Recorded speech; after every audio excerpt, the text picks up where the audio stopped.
જય શ્રી કૃષ્ણ મિત્રો, તરુ અને જિજ્ઞેશની દુનિયામાં આપનું ફરીથી સ્વાગત છે. સવારે જે વિડીયો બનાવ્યો હતો એમાં મેં ઘરની ચોળીને રીંગણ પીક કર્યા હતા, એની કરી આજે બનાવીએ છીએ.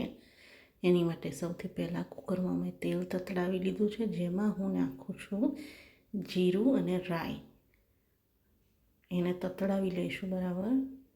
એકવાર જીરું અને રાઈ તતડી જાય ત્યારબાદ એમાં બધા મસાલા નાખીશું. રાઈના જીરુંને આ રીતે બરાબર ફૂટવા દેવાનું, જેથી કરીને કાચું ના રહી જાય. સવારે જે રીંગણ પીક કર્યા હતા એને મેં પાણીમાં આ રીતે બોળી રાખ્યા છે, જેથી કરીને કાળા ના પડે.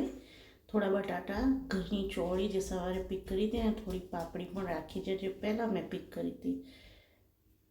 અને આ છે સૂકી ડુંગળી વઘાર માટે. હવે શાક વઘાર લઈએ. રાઈ જીરું તતળી ગયું છે, એમાં ડુંગળી નાખી દીધી છે.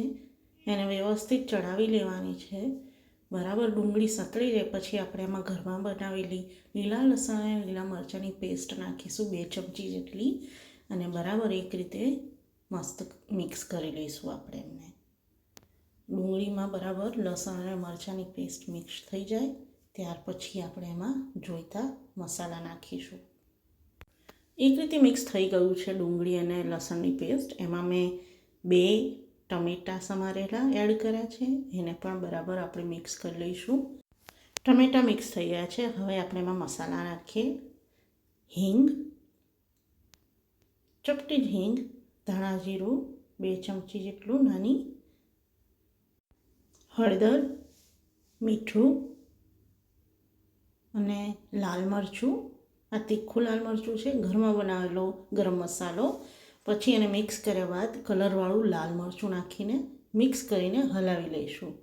હવે આને બરાબર મિક્સ થઈ ગયા પછી એમાં આપણે આપણી શાકભાજી ઉમેરીશું. મેં પહેલાં જ બતાવ્યું હતું કે પ્લેટમાં બીન્સ, બટાકા અને પાપડી છે એને એડ કરી લીધી છે.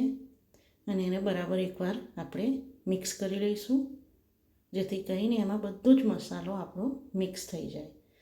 હવે એની અંદર આપણે આપણા જે પાણીમાં બોળેલા જે રવૈયા હતા કે રીંગણ હતા લીલા, જે સવારે મેં તોડ્યા હતા, એ બધા જ એડ કરી દઈશું.